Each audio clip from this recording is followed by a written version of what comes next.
Hello and welcome to the podcast, Motherhood Unfiltered is Going to Be Okay. My name is Nikki and I am a life coach and mental health advocate for moms. My mission is to help moms move forward with confidence as they overcome the hurdles of mental health struggles. I have personally experienced the challenges of depression and anxiety, and I know how hard it can be to feel like you're just surviving day to day. But with the right tools and guidance, it's possible to not just survive, but to thrive. As a coach, I provide support, encouragement, and practical skills to help moms build resilience and regain control over their lives.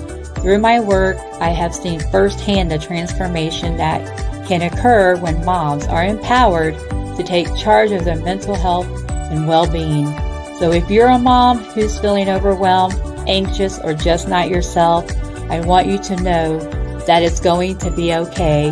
I'm here to help you navigate these challenges and move towards a life where you feel confident, fulfilled, and thriving. Let's connect and get started.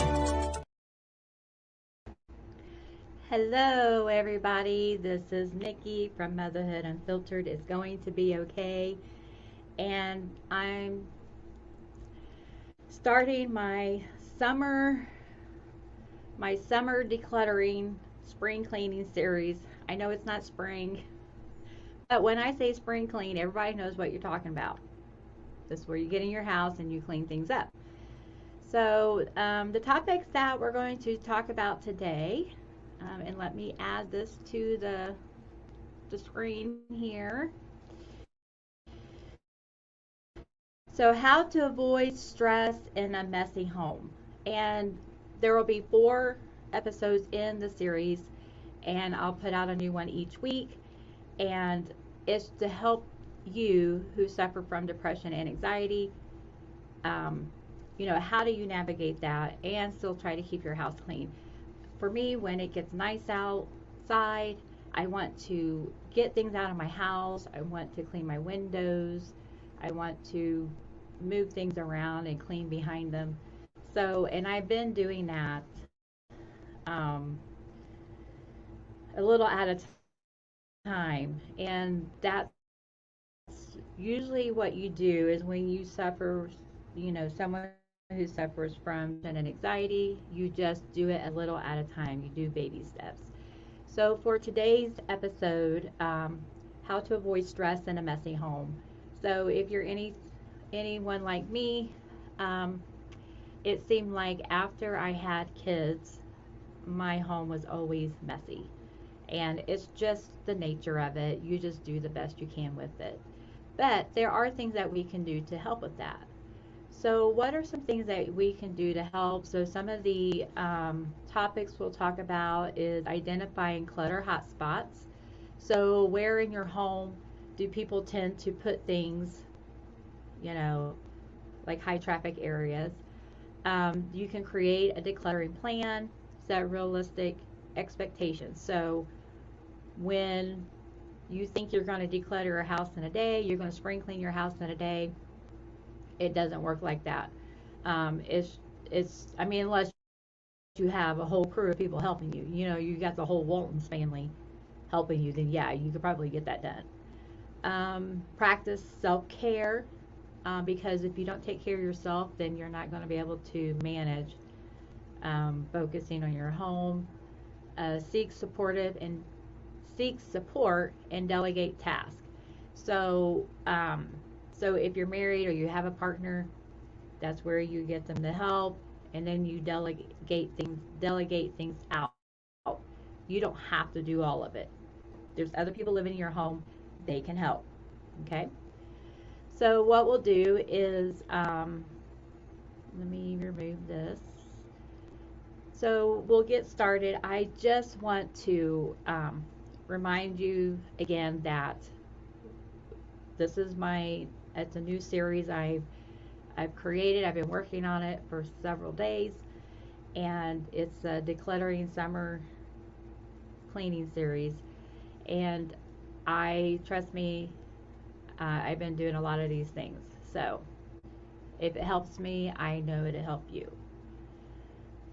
Okay, so identifying clutter hotspots. So these are just like high traffic areas in your home, and it could be a place in your home that is always seems to get piled up with stuff. It could be someplace where you first come into the house. It seemed like in my house, I tend to drop things off at the kitchen, and it could be at your entryway, or it could be the kids' playroom. I mean, the kids' playroom, if you have young kids, are always a mess, or their bedroom. So the best thing to do is to identify where these are in your home. And once you identify those where they are in your home, then you can come up with an action plan.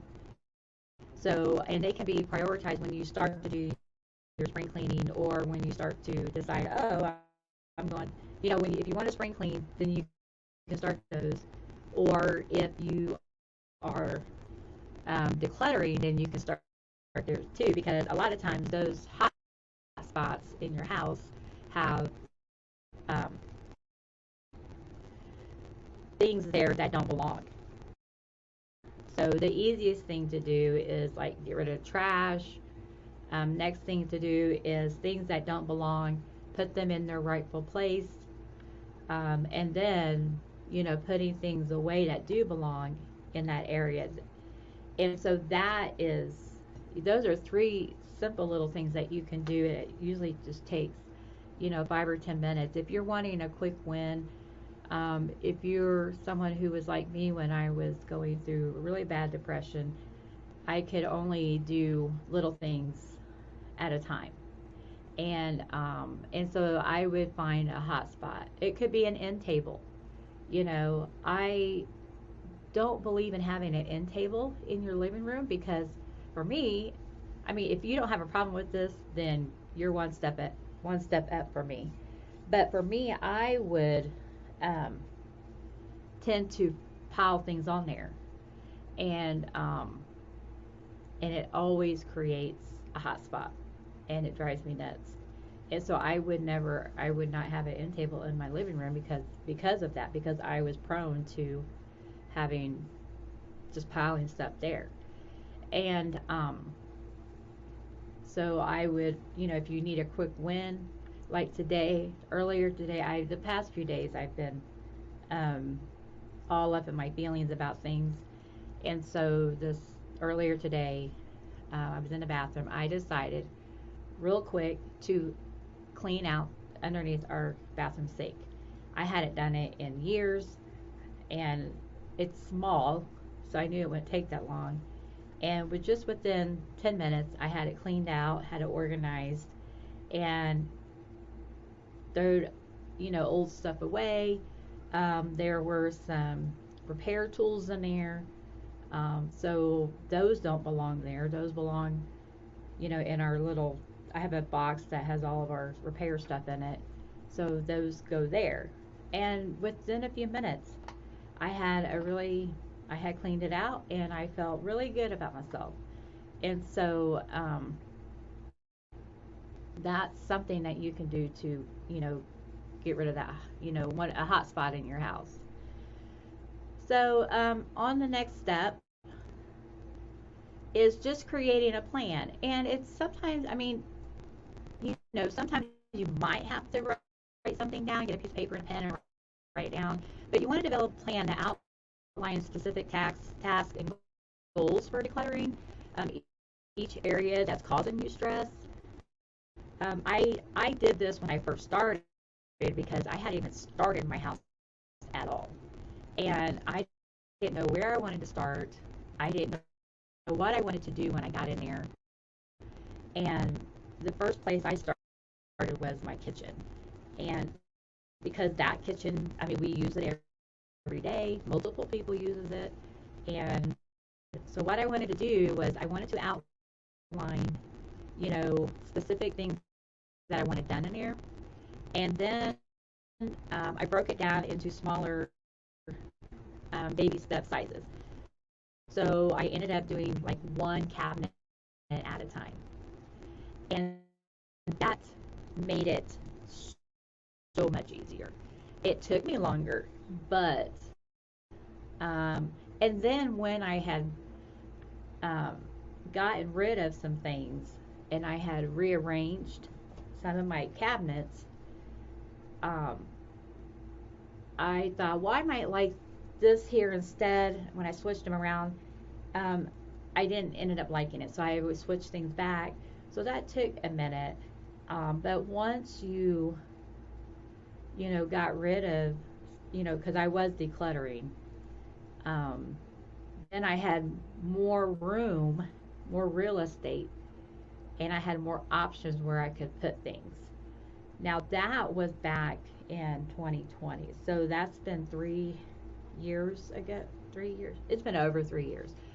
And I've changed some things around since then. And so it doesn't look anything like it did when I first started.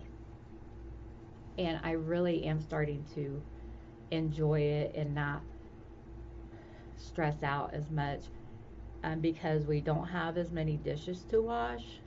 And um, it's been a process, and I had to explain my vision to my son and my husband so that they could help me, with some things. So that was the first thing that was a big project. So I ended up breaking it down into smaller projects. So I did a cabinet at a time. I did, like the appliances, the refrigerator was its own thing, my deep freezer was its own thing, and then like the sink. And there are some things like now I'm like, I went back through because you get used to things being in a certain way, then you are blind to it. So like I have a black island in our kitchen, and I I really hadn't decluttered that one at all. Like I did all the hanging cabinets, and I hadn't decluttered under my sink. And so now on my list to get done this month is my island and my sink. I'm sorry, underneath my sink. So I want to paint under there. I bought um, contact paper, and I've got a new storage bin to put under there. So that will bright because it looks so dark and gloomy. And then I want to get a light so when you open the cabinet doors, you can see in there. My kitchen is set up so weird. It was built in 1890, and it was remodeled in the 80s. And the way the kitchen is set up, I think where they put my sink used to be the back door, and they moved the back door and they put the sink in there. So it's like in a little alcove. So when you first walk in my kitchen, you don't even see the sink. You think, oh, this kitchen doesn't even have a sink. So it's kind of dark over there, um, especially when you go to look underneath the sink. So anyway, so those are some things that and those are things I didn't even think about doing when I first started. I was worried about just getting rid of my duplicate things that I had, things I didn't use anymore, things that were broken. And, I had a lot of one time appliances. Some of them I got rid of, and some that I kept. And then now I realize, oh, some of these I don't even use. Some of them I do use. And so, it's just a process. And I did not put a time limit on myself of when, oh, my house has to be decluttered by 2021. I just been doing it a little at a time. And I did take breaks from it because um, it is overwhelming, especially when you get to things that mean something to you, like the memories or sentimental items. So, uh, okay, let's see. So on a plan, you just want to have, and just keep it simple. If you make it too hard, you're not going to be able to achieve your goals. So, which leads me to step number 3 is to set realistic expectations. So, you got to understand that when you're doing these things, it takes time and effort. And especially when you are someone who deals with depression and anxiety. If you're going through a rough time, it's probably not a good time to decide, oh, I'm going to declutter my laundry room. You know, I mean, or at least try to get it done in one day. When I first started, it took me, there were some things that took me months to get it done because I would get up and do something and then I would just feel so out of sorts, or, you're just sad and you just take to your bed, or, your job is overwhelming. So it's a good thing to just make sure and be proactive and know yourself in the time in this season that you're in. Now, if you're not in a depression and you're feeling good, then yes, you can set more tasks to get done, especially with it being light out more. So set realistic expectations for yourself and just avoid putting unnecessary pressure on trying to be perfect. You know, that's one of the things that we end up doing is we end up because we expect perfection, and if we can't get perfection, then we just don't do anything, and then you're not even making any progress. So to make progress, I mean, it's best to think small, no matter, just do something no matter how small it is, and just be, and when you do something small, like today when I went in and cleaned out underneath the sink, I felt better. It wasn't a big thing. I mean, there's another cabinet in the bathroom that needs decluttered. And it is on my list to get done, but I just didn't have the mental capacity to get it done today. And so don't be hard on yourself, okay?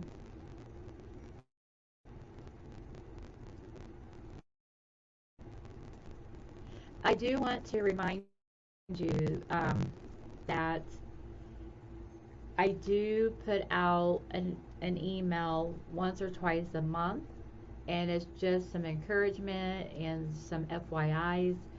So you can go to my website, www.nikkiasherbowling.com, and then you can also watch any of the podcast episodes on YouTube. So the YouTube, my name is at It's Going to Be Okay. No punctuation, okay? And or you can just look at my name, Nikki Asher Bowling, it'll come up. But I would highly encourage you to, if you do watch the videos on YouTube, to like, comment, and subscribe. I am trying to get more traffic to my channel. The reason being is I just feel like that this message is really important. There's so much going on in the world today, and if you know someone who's struggling with depression, don't ignore it. Let them know that you're there to help. If you feel like you can't help them, then give them my information. I can help them. That's why I'm here. And so just for, if you do watch a few minutes of a video, just give it a like, please. That helps the algorithm. And let me tell you, it really does work. I've been watching decluttering videos because I've been preparing, I've been doing the work here at my house, and then I wanted to take what I've been doing and what I've learned and share it with you. And so Tuesday, I was watching some videos on YouTube, and it gave me a new video to watch, and it's The New Retired Me is the name of this channel. And it's a retired, I think he's a teacher, and he had 40 subscribers. 40. And he put up a video about decluttering, and as of Saturday, he had over 5,000 subscribers because people, his content, he finally had some content that other people liked, and so YouTube pushed it out, and, now people are subscribing and liking his videos. And so that's how it works. So if you're on YouTube and you're watching something and you like what you see, you need to give that um, individual content creator a like and a subscribe if you want to see more of their stuff. And so that's how it works. And if I don't know if you're like me, we gave up cable years ago, so we don't have cable. I do have a couple, 3 streaming services right now, and so, and we're not, I won't get any more. There's some that I pause because we only like certain shows on those streaming services. So most of what we watch is on YouTube and Rumble. So if I want to see more of their content, those people will continue to give me more content that I want to see if I comment, like, and subscribe. And so that's what I'm urging you to do. I don't know if you've heard this before, but that's how it works. That's how YouTube does it. And that's how the other, social medias do it too. You have to react. If you don't, then you have to go find that person that you like and see if they are creating new stuff. So I'm just urging you to do that. And I think that's all I wanted to talk about on my soapbox today. So let's get back to our summer cleaning series. I'm on the first bullet point that I talked about was identifying clutter hotspots in your home. Then you'll want to create a plan. How are you going to tackle cleaning, or how are you going to tackle decluttering? And the best thing to do is just to write down, a few things. It doesn't have to be, a Microsoft outline printed out with a workflow. Oh, my dog ate come to see me. Just jot down a few things just to get you started. So if it's a big room, like a kitchen, then just break that down into smaller pieces. You don't want to tackle the whole kitchen, especially if you've never ever decluttered or never spring cleaned or anything. You want to do it a little at a time. Then the next thing to do is set realistic expectations, especially if you are someone who deals with depression and anxiety. There are times in your life where that is a priority because it's, we don't know when we're going to be in a deep depression, right? So you just have to kind of ebb and flow with it. If you're feeling good, then you get up and tackle some things. If you're not feeling good, then you want to rest and, kind of slow things down. So step number 4 is practice self-care. So we all have heard practicing self-care,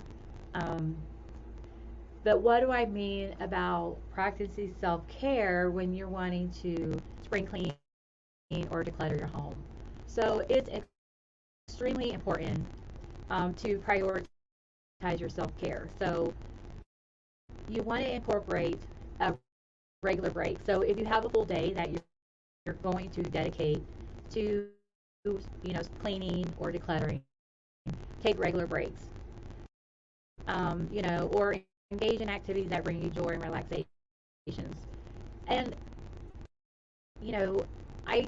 this past week I wanted to work on cleaning out our garage, and over the space of 12 weeks, I've broken down things. I'm not as far as long as I wanted to be because I had a couple of weeks where I was just out, either other things got in the way that I had to get done first, or I was just sidetracked. And there's a pile of brush that's in front of our garage that's been sidetracking me.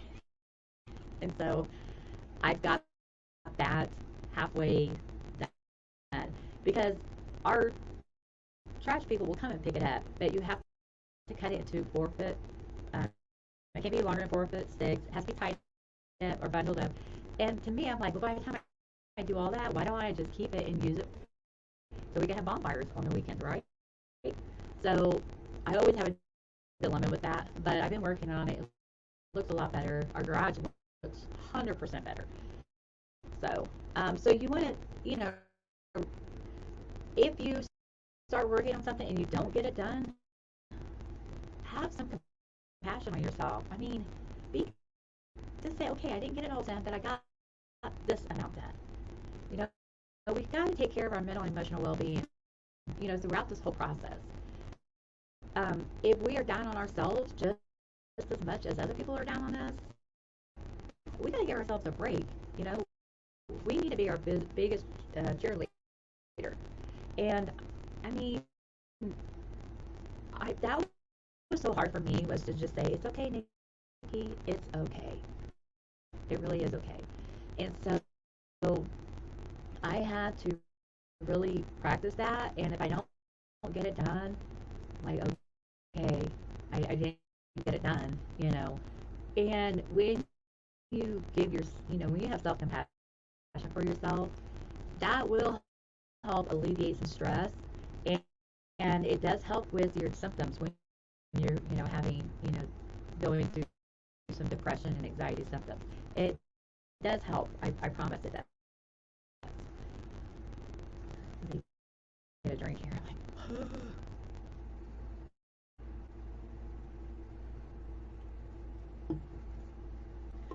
So, let me make sure I haven't missed anything. So one last bullet point. So seek support and then delegate tasks. So, I mean, we, especially moms, have trouble asking for help or delegating tasks. Or about delegating tasks, I do ask for help now. However, my biggest problem is when I delegate things that need done, and if they don't do it the way I think they should do it, then I kind of blow up on myself, or I blow up on them.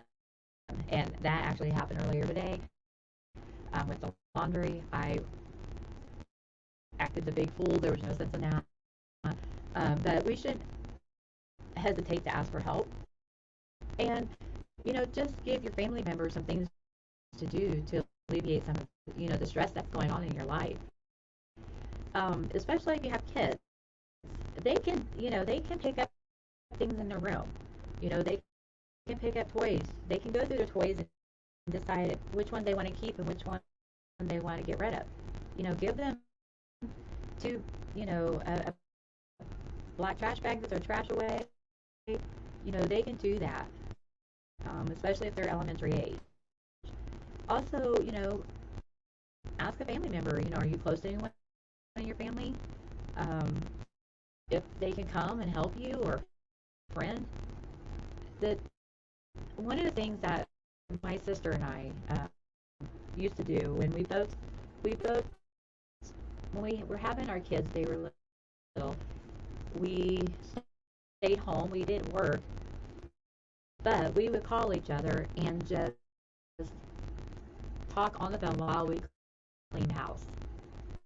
And now they have a name for that. It's called body doubling. And that is just having someone come over and talk to you while you work, or you call somebody and you work together on the phone together, or they just talk to you while you're cleaning. And then even now, there's a Facebook group that I'm a part of where the person will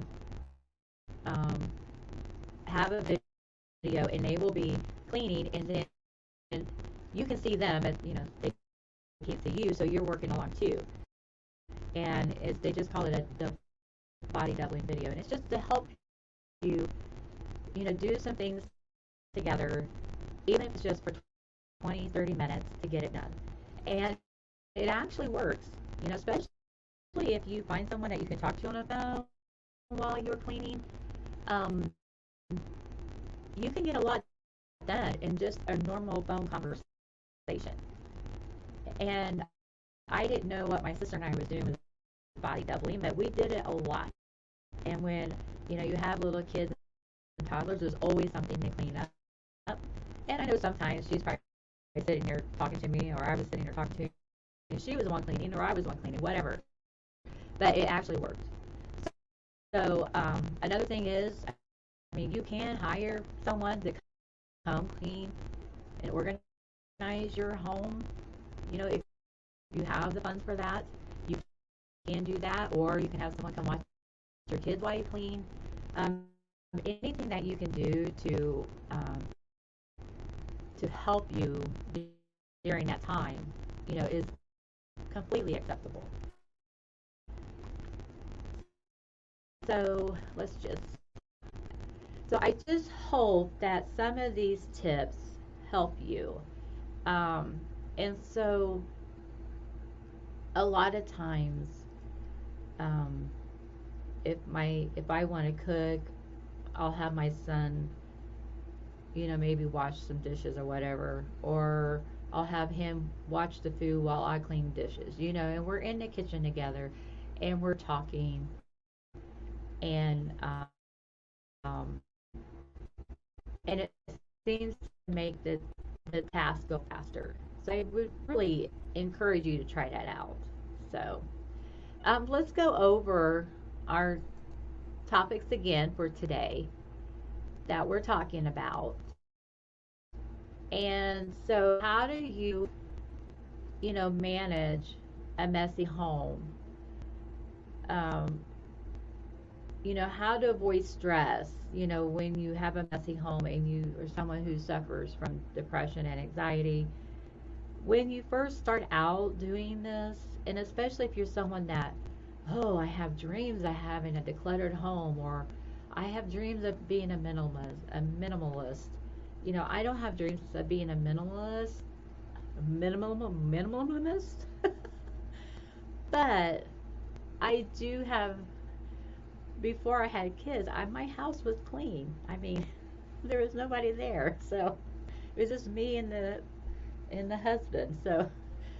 But so now that you're in life, you're in kids, and you're in husband, and you got duties you got to do, and you probably work, or the husband works, or you're a single mom. These are some steps that you can take to help you out, even if you don't have kids and you're retired. These are some things you can do. So identify those clutter hotspots. What is that place by the front door that keeps piling up? How can you alleviate that? Create a decluttering plan or a cleaning plan. Set realistic expectations. You know, you're not going to get everything clean in one day unless you live in a one-room shack. So,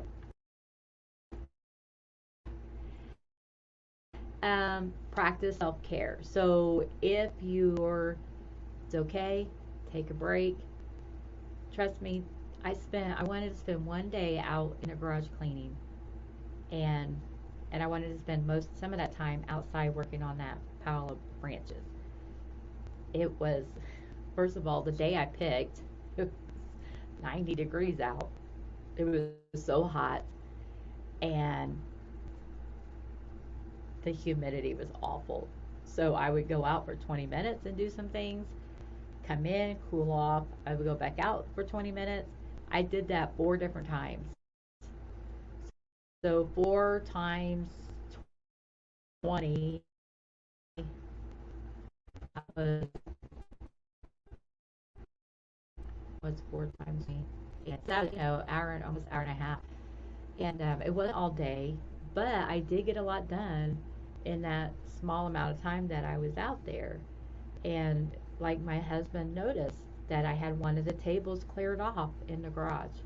He noticed that I had worked on the brush, and, and gotten it down into smaller pieces or whatever. So, I mean, it was noticeable. So, in that, when I would go in, I would drink. I mean, I had water out with me, but I would go back into air conditioning, and then the last time I went out, I thought I'm not gonna go out anymore because um, since I've gained weight, I've talked about my skin issues. Well, it was it was exasperating that day, or being exasperated, by the heat, humidity, and the sweat.